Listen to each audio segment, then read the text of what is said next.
Dozens of people stood outside the Fort Wayne home of Allen County Prosecutor Karen Richards today, all demanding she drop charges against those arrested in last month's downtown protest. Fox 55's Mallory Beard was there when they were greeted by Richards herself. She tells us what happens next. Drop the charges! Drop the charges! Drop the charges! A tranquil Sunday afternoon in the historic Forest Park neighborhood of Fort Wayne, interrupted by dozens of protesters outside the home of Allen County Prosecutor Karen Richards, all demanding Richards drop misdemeanor charges against more than 100 protesters. And that's why people are so upset, and that's only one incident.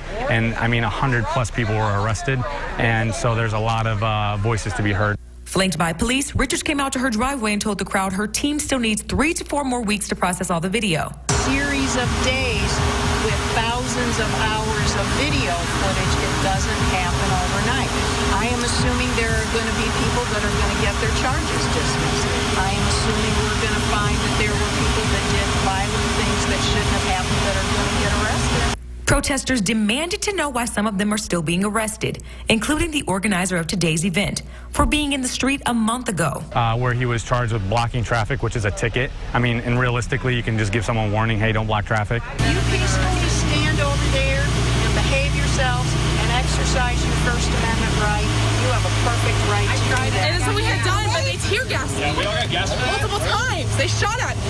But if you walk in the middle of the street and you keep people from driving down the street, you're probably going to get arrested. Richards argued not everyone was peaceful, noting a handful of broken windows and graffiti during the first night of protests. What you're assuming is that everybody that got arrested did nothing wrong, and from my review, I can already tell you that that's not necessarily true. And there's some things out there that happen that night that should make all of you very uncomfortable. While some neighbors watched from afar and others simply went on with their day, a few took issue with protesters bringing the fight to their street. Normally, this is a Sunday afternoon, and normally people are walking their dogs, walking with their families, doing other things in the neighborhood. You know, you want to do this, go to the public square. Don't come to the go out to the neighborhoods. Don't go out to the neighborhoods. Don't go out to the neighborhoods. But protesters had one more pressing question for Richards, asking would any police officers be charged for violence against them. Richards says she has no cases against officers and encouraged people to report any cases to Internal Affairs or the Community Review Board.